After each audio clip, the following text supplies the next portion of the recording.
Hello, this is Professor Talbot and Dr. Jez coming to you this week to talk about what we're going to be, the things that you'll have to do this week for your critical reflection, going over the PowerPoint and giving you a few materials to help you this week and answer some questions that some of you may have had. So thank you for joining us and thank you for watching. And we're going to start with a PowerPoint. Yes, as soon as I get there, sorry. There we go.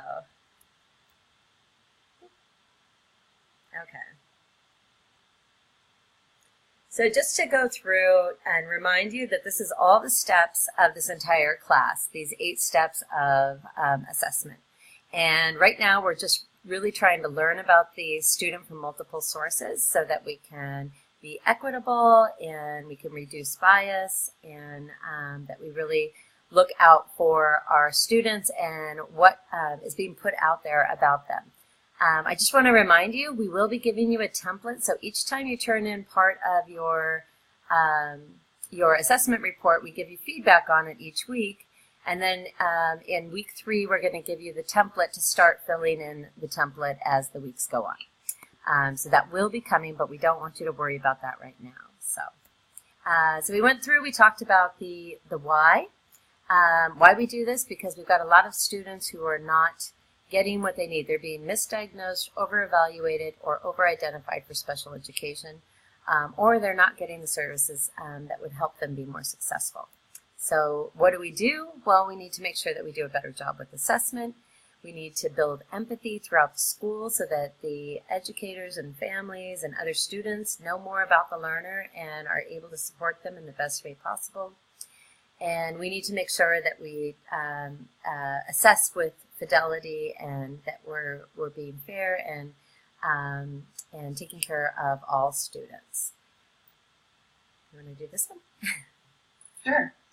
And when we're administering, we also have discussed the ethics and fidelity portion of it and how it is so important. One, you have to have family consent to do this, and for everything on an IEP or any part, even as a special educator, you have to have families' consent. So in order to work with these families, we have a letter for you to give them that will explain it, and so you feel a little more comfortable also that it's being explained by USD in a way that will lend or facilitate trust in the process of you working with your teacher to get this IEP written and done in an ethical manner with fidelity, and that it's not discriminatory. So we've discussed a few times things that you look at or the typical ways that the test has maybe been administered that led to over-diagnosis or discriminated against different populations of people. We want to make sure that that does not occur, and there's a way to do it where it will be equitable. And that's what we've been going over so far, and we're going to continue to do that. Then when we write the goals, you're going to take the data that you've collected in your assessment, also your qualitative data, in order to write a goal. And the goal should be always be data driven. You're not just pulling the goal out of thin air. It's based on your notes and the information you collected, looking for patterns or patterns, strengths and weaknesses. And it needs to be confidential. We discussed that. Those of you who have IEPs already, please black out the names and the identifying information. And you got to be careful. If you left it somewhere and someone picked it up, that's just not okay. There's some stuff that should be kept private, or you wouldn't want people to know about some of your family life situations and that information just sitting on a table. We always use multiple measures. It is illegal to just use one measure to assess a kid. You have to use a range of measures, looking at formal and informal assessments, as well as observations, and getting information from multiple people to make sure that it's fair and has all the information needed, so there's no bias involved. And in this, we're explaining why a student did well in an area or maybe struggled academically, behaviorally, and emotionally. It's important to say also where they achieved one so the parents can see that there's some positives, and then you use those things in writing the goals as strategies possibly that they could, or things they could pull in to help them in areas that they struggle. Okay. And so this is all part of the multidisciplinary approach, pulling from different people, different tests, different things, so that we're making sure that we are taking care of our students. And so this week we worked on the Brigance, which is just one of the types of assessments that we're going to be going over. It's criterion referenced. Make sure that you, if you haven't done so already, that you watch all of the modules. That really will help you learn all the pieces that you need to keep in mind as you're administering the test. Just a few little hints. Remember, the clipboards are really helpful. Using the corner of the desk is really helpful, setting the tone, practicing the assessments, and then when you take notes on the clipboard, that you're taking notes about strengths, areas of growth, any distractions that happened, and you're giving specific examples of like their academic patterns, and then also the qualitative data as well. Let's get to the things to remember. So, you want to do this one? Yeah, the things to remember. One, when we talked about writing down a pattern of what you saw that maybe where they struggled. And when they're taking the test, you want to say, I appreciate your effort, or for little ones, you could say, you're good at my game, or I love your focus, but you don't want to say, oh, good job, or oh yeah, excellent, because then it's maybe telling them if they're getting an answer right or wrong, and it will alter how they're behaving in an assessment.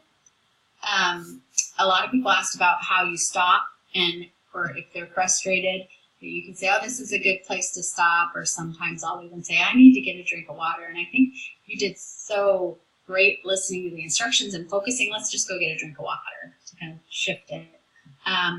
If they're speaking too fast, you can say, slow down, my brain's still working to hear you, or I sometimes say, gosh, I haven't had coffee today, could you just slow down a little for me, I'm sorry. Make sure they don't see the things on the clipboard that you're writing. You're always writing something here and there so that they can't determine when you're making a note about something that they might not be able to do. Also, before I get to the universal screening, when you're recording things, write it down phonetically, record what they say, and you need to not mark wrong for accents. They might just say a letter in a different way, but they're saying it correctly based on their native language or an accent they have due to where they grew up in the part of the city or the United States. It's always good to take a little break for food and water where you can in between to make sure they have all that before they start and they're coming in for an optimal testing session. The RTI triangle over on the right-hand side, you can use the Brigance as a screening tool for the kiddos who haven't been identified for an IEP yet, but they've been referred to a student study team where the teacher knows that something's going on. The teacher can give portions of the Brigance to see where they're at, what grade level they're at, and also where they might be struggling specifically so that they can get some extra support in the classroom for Tier 1 or Tier 2. Tier 2 is usually where we see that you're going to start to bring in the reading specialist maybe to do a couple of sessions. This is for about 4 to 6 weeks, and then if they're still struggling, you step it up to Tier 3, which will look like maybe a special educator works with them to see how they're doing. And at that point, you're starting to almost prepare that this could go to assessment. And you're collecting a lot of data when you're working with them, and you're giving them lots of strategies and support to see can they take on the strategies? Because sometimes if they don't have enough time in school or they've been absent a lot, it might just be they haven't had access, so they need to be trained. So that's why they have the 3 tiers, so that you just don't throw someone into an IEP. That's how we see disproportionate numbers. You want to make sure that you're doing a lot to look at the child holistically before you get to that IEP point. And I would just add, so yes, for the green part, Tier 1, you can use the Bergans as a universal assessment, but you can also use the Bergans for Tier 2 to do the progress monitoring. So you can, check to see, you've done the percentages subtest, and then you teach them more about percentages, and then you give them the next subtest, Form B, for the percentages, and you can check to see have they learned that skill. And so the Bergans is really great for learning different, or testing, or assessing different criteria. So, but yeah, everything is perfect. So, and then just so you know, we did give you on Blackboard, we have, maybe we didn't get it up there. Oh, the Bergans grade placement test. That's the handout that we gave you in class. And then we can also give you the universal screening, which is Module 5 in the Bergans videos, talks about the, or not universal screening, the standardized screening. And we do have access to that if you're interested in learning. Next week, we're going to learn about basal and ceiling and all those pieces. So, all right, this is the letter that we talked about that we can give to families. It's the family acknowledgement letter. The link is right here. You don't have to turn it in, but it does have my information on there. So if a parent or a CT has any questions, they can call, they can email, and I can help support them in understanding what needs to be done. For the Woodcock-Johnson, that needs to be generated from the district and signed by the family, and you have 30 days from the date that the family signed it to get the full assessment done.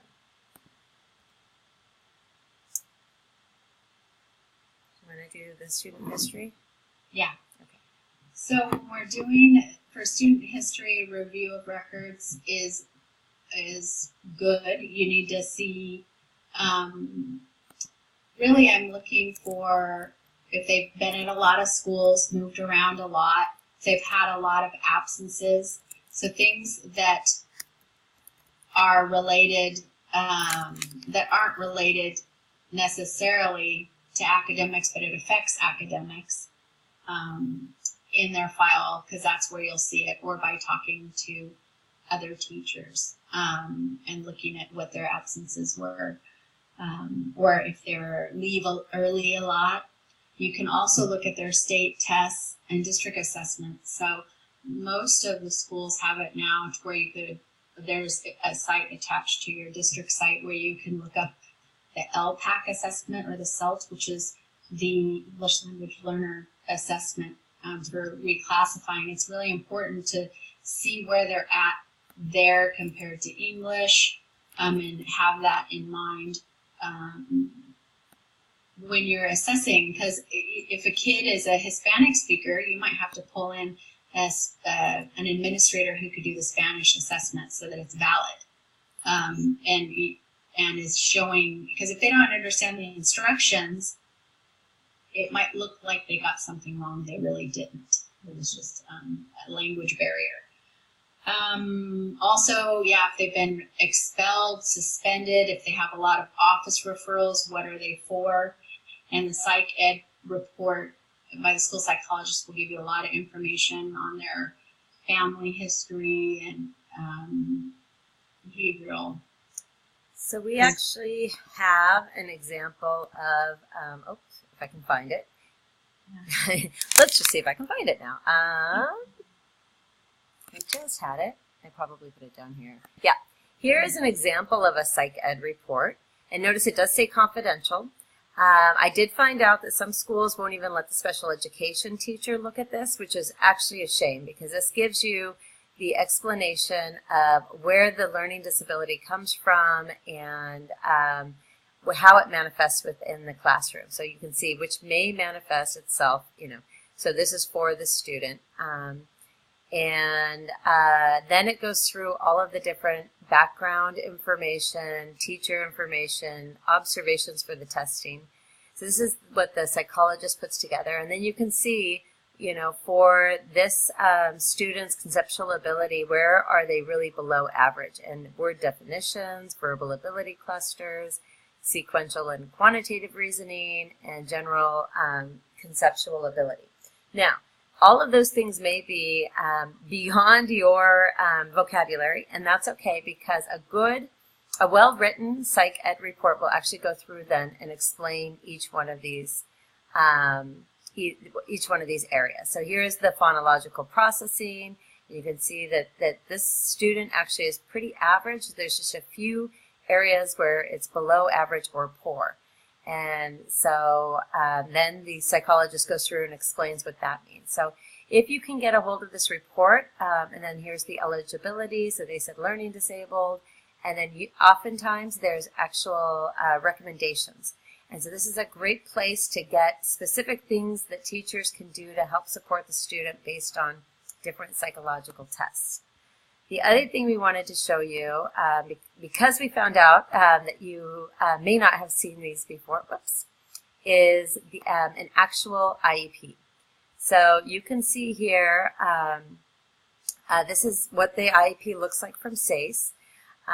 It'll tell you native language, that hers was Cantonese, and her different information. This describes how her ADD, so she's got other health impairment, and it's classified, or her ADD is classified under the other health impairment. And then it talks about actually what happens for her in the classroom. So she has internalizing problems and anxiety. She struggles with short-term memory and visual processing. So you can see specifically what her OHI looks like in the classroom. And then you have the her different strengths, preferences, and interests, what her parents were worried about. This is where the different testing would be. So you can see that she passed her hearing and she passed her vision test. And then here's the academic. The Woodcock-Johnson was actually there with examples from what she was struggling with and what she needed help with. Notice it doesn't say she's at the 6th grade level and a high school student, so she's in the upper elementary, junior high level, because this district actually required grade level information to be in there, and then what that actually meant, what she would benefit from using graphic organizers, vocabulary development. Then there's a social, emotional, behavioral piece. She's getting ERMS, which is educationally related mental health services. That she was working on workability, so she was getting job training. And then it goes through, and this is the special factors. If her behavior was affecting her learning or the learning of others, then you would mark that and have a behavior goal. This is just the English language arts for the statewide assessments and the different accommodations she could possibly receive for those. And then her goals. So her goals are actually written out, by this date, following teacher-led pre-writing activities. She'll compose a multiple paragraphs, including an introductory paragraph, supporting paragraphs composed of simple facts and details, and a concluding paragraph with fewer than 5 errors in spelling, punctuation, or grammar in 4 out of 5 trials as measured by student work samples.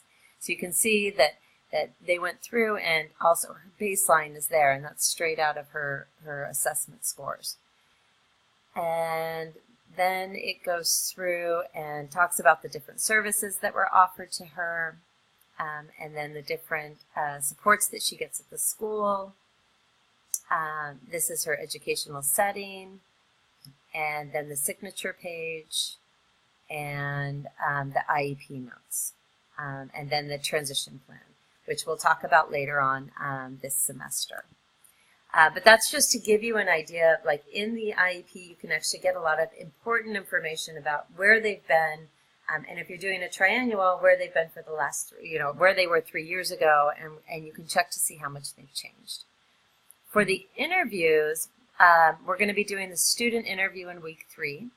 And this week you're going to either interview the teacher or a family member, and then eventually you might interview other support people working with that student. Do you want to do this? Sure. So the interview, what it's going to look like when you interview a parent, guardian, or teacher, you will say the date that you did the interview. And remember, you always want to use initials or a pseudonym. You don't want to use the child's actual name.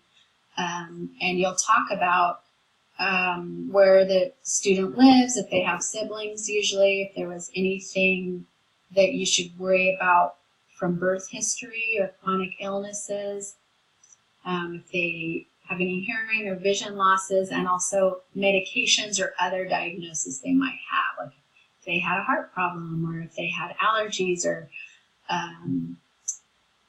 chronic ear infections that affects language. So this is a place where you put that information, and you could get so much information from parents and guardians on how they act at home that will tell you a lot. And also if the mom, usually moms are really good at giving information and giving some accurate information, and they'll tell you I always want to know if the mom doesn't understand the child, or if the child doesn't understand the mom, if the mom gives them 3 instructions to do and mom's like, yeah, they never get it, they just can't do it. That's really important to know. So it's like, even in the home environment where they're the most, have the most support, and it's very consistent usually with what they're doing, they're struggling, and you can see some patterns with that also. And let me see here. So you'll be talking about generally how they do at home. I always want to know the parents' concerns, because there's a part in the IEP where you put that in, and you have to get that checked usually at the end of the IEP that the parent did express their concerns to you and you recorded them. Let me see. And so that's where it says, she's a little worried about socially. And I always say, what are you worried about? Is there anything? Like, are you worried that they don't like to eat breakfast? Are you worried about their language, or that they're too shy? And if there's anything, or if there's no worries, there can be no worries. And that, even if there's no worries, that gives you a lot of information. You'll see a kid who's 4 years behind, and the parent said, no, I'm not worried about anything. It's like, okay, there might be misconnect, or maybe the parent's illiterate. They don't know. They don't know what it looks like to be 4 years behind in reading. So you can get a lot of information, and you want to put it in paragraph form. You always want to have it written in APA, since you're in a master's level program. It's expected that you can write at that level now. And people will be seeing your IEPs. It's a representation of you and your school. Is there anything I forgot? No, that's it. So then the critical reflection for this week is just going over using your textbook and your information from class and from other classes. Talk about the 3-tiered model. So, what did we talk about with you around assessment with the 3-tiered model, academics and behavior, and how it relates to this class. And then how can you ensure you're being ethical in administration of your assessment? So, we had a few slides about that, and that's also in your textbook. And then for the case study, once again, you can go through the review of records. You go through the IEP, it'll have information, the psych ed report if possible, any sort of attendance records or anything that the teacher might have or the school might have for you to kind of pull up an analysis of their background. The number of schools is actually really important, because that'll tell you a lot about the stability of the student's education. And then interviewing at least one person, whether it's a teacher or a family member. And then you don't want to, transcribe the interview. What you want to do is take notes, and then you're going to write it in paragraph form, strengths, areas of growth, and anything else that you should know about the student. And then let us know how you're doing on the Brigance. We'll be looking at this before class and deciding how much of class time we're going to spend on the Brigance. But we want you to feel confident about your abilities. So let us know where you are with that. And then the final what's next. Do you want to do this? Yeah. So for this week, what you're going to be reading is, I say chappies, but I don't think that's correct. Shipui. Shipui. Shipui. Sorry, yes. Shipui. Pages 15 through 22. And also the Overton book that we have, Chapter 2, Law, Ethics, and Issues. There's Emma's story, which is Dr. Jez's niece, and she actually wrote about her story of having a 504 plan and having ADD. Is it ADD or ADHD? ADD, and then also visual processing issues. Visual processing ADD, and it tells about her story and a letter to get into college, right? Yeah. Well, it was actually an essay for a high school class, and then she uses part of it in her letter for college as well. Yeah. So it's great. You get to see that story and see what it looks like for our kiddos. Mm-hmm. Activities you're going to do is the critical reflection number 2, and it's answering the questions that we just went over, all of those, and writing it. Make sure you're writing it in APA level and adding a reference. Mm-hmm. So if you refer back to the book, the reference to Overton or Chipui, mm-hmm. and use that APA way. And you can actually just cut and paste from the syllabus if it comes up, because the syllabus has all of the APA, and it's not going to come, oh, there we go. Has all of these, the readings and everything, and the video, it has it linked, so it's somewhere right around here. But anyway, when you get into the reading and resources for the class, you can actually just cut and paste those, and that's fine. And then that way you actually know that it's done correctly. So good tip. Mm-hmm. And the acknowledgement letter. So you need to have that printed out, take that into your school, get the signatures you need before you get started. It's very important. And one other thing, we had some questions about confidentiality, and you should have received from the placement office the frequently asked questions, and part of the frequently asked questions talks about the cooperating teacher's concerns with confidential information. And it's actually the CTC and actually the United States government, all of the IDEA law, and the agreements that the schools have with the university, all of those pieces say that you need to be prepared. So you do need to give the Woodcock Johnson. And when they say, yes, we'll take teachers here for their practicum, then they agree to helping you learn all of these skills with supervision. And that supervision is myself and Professor Talbot as we go through making sure that you are very well qualified to assess students, and also that you're learning how to read reports and everything like that. So please keep that in mind as you're going through this, that it is okay, and that if there are any questions, then they can contact me and I can go through and talk to them about that a little bit more. And then the final piece, did you have anything else to add around that? Mm-mm. So then the final piece is just, we had Carla Sanchez come in, and she talked about how she works with, she's a special educator and a case manager, and she talked about how she works with the general ed teachers in sharing how to support the students on her caseload. And then she also talked about how she gets information from them to ensure that she's got multiple sources of assessment that she can share with families and in IEPs and with teachers and administrators. So I'm going to just show you a little bit about, I'm going to just kind of cut and paste this piece around what she shared. So here we go. Oh, I'm so sorry. I'm not used to this. I'm still getting over laryngitis, so just in case I'm coughing like crazy. Anyway, like Dr. Jez said, I do work at Stillwater High School. My name is Carla Sanchez, and I'm a case manager and teacher for students with emotional disturbance. One thing I do want to talk to you, I was listening a little bit about what you guys are learning about the assessments.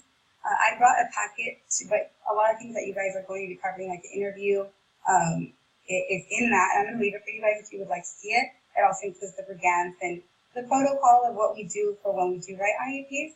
But specifically in my program, I wanted to talk about the difference between in other schools, how they run their ED program as opposed to mine. So a little bit of my background, emotional disturbance. They don't know a lot of the terminology. Got it, okay. Yes, so do you guys know what students with severe emotional disturbance disability? Okay, students with severe emotional disturbance means that they have suffered some trauma in their life. They deal with very high anxiety. Many have a lot of suicidal ideation, self-harm. On the other end, I do have students that are on probation. I do work around with a lot of therapists. I work directly with our current therapist, which is our educational related mental health therapist. So we have, my caseload is her caseload plus she's on a couple different school grounds. So she comes and visits and talks and does the therapy while I do the case managing for the students as well as teach them. So I like to consider myself a little bit more of an advocate than I am a teacher for these students, only because I do a lot more than I work a lot with outside agencies and a lot of anyone that can help these students in general.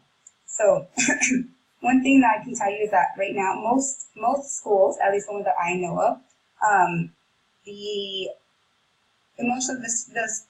programs that have, the schools that have programs for emotional disturbance, they are all self-contained in a classroom, meaning that there's a lot of kids with the same disability in one type of classroom.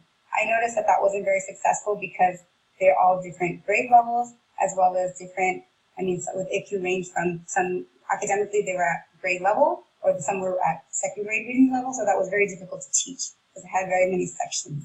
So what I started doing is pushing a mainstream program in our school. So what I do is first thing in the morning, all of my students, which on the case I have about 16 or 17 right now, we all meet in my classroom every single morning. And every single morning, I am a really big believer of Maslow's hierarchy of needs. I'm not sure if you guys have learned about that already. Okay, so I do make sure, because of my students, a lot of them are on medication. They do suffer from emotional disturbance. So I assume that they're coming to school from not the best home environment, right? So they're usually late. They're usually angry for something that just happened or something last night. They haven't eaten. So many of these students their basic needs have not been met. So many times I have found that just simply, hi, how are you? Not so much get into the content right away.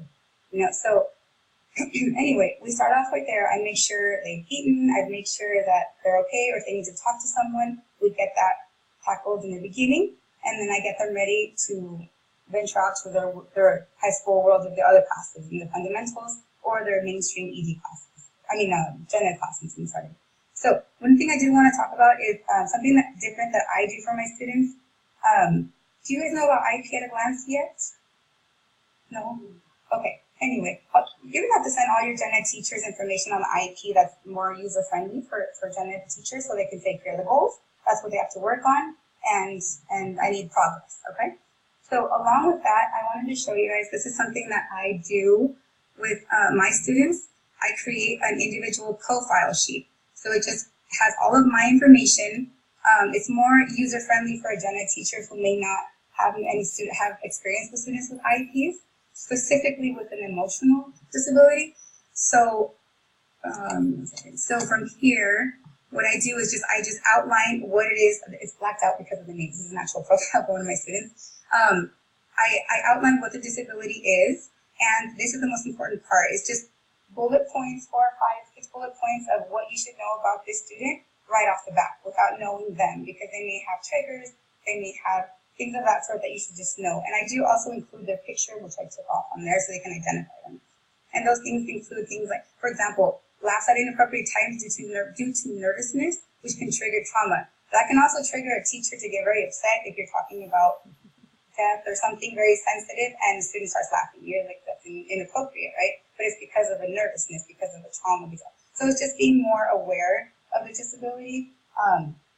Had very, very, a lot of teachers really like these because they're able to just read those bullet points and that's it. And it also just kind of shows them where to find me at any point. If they're uncooperative or upset, just call me.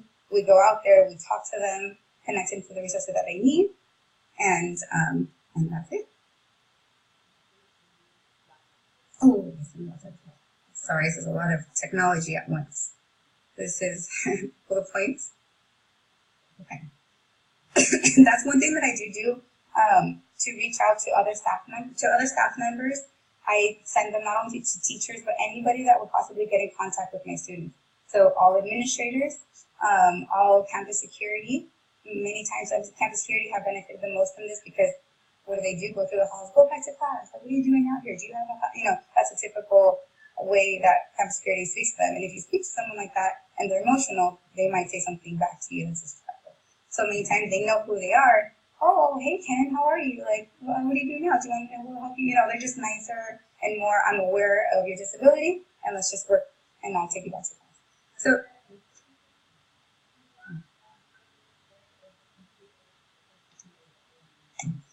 yes. They are, and our principal, Maribel Gavin, as you mentioned, she loves this, and she actually greets them all by name. So it's great. I do want to show you one profile sheet of a student that I do. Basically, one thing that I have instructional aids in my classroom. Well, I'm trying to see how I can put it on this laptop. Okay. In my classroom, I have 3 instructional aids. You might not have that many in a classroom, but you may have one. And the one piece of advice that I can tell you is please use them for a lot of data. You really need data for your IEP, right? For your meetings, for anything possible, and they're allowed to take data. So my instructional aids do have a tablet, and they have to complete a form with a few simple questions, but they help me generate data for my IEPs. So they only have this page where they can see names, who they're going to go to, the direct links. And what I do is from my end, and this is more of a data-driven decision-making, you can just kind of see what the outcome of it is. So responsive, these are all the data. So I'm going to actually stop her there, and I'm going to explain a little bit about what she's doing that you couldn't see on this screen. Let me go to, let's see, CRSTP.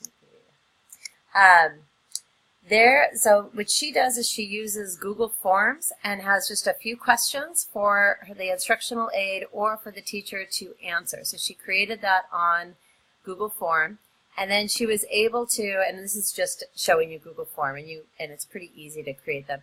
Anyway, so one is, like, for hers, it was, what did the student make it on time, were they late, or absent?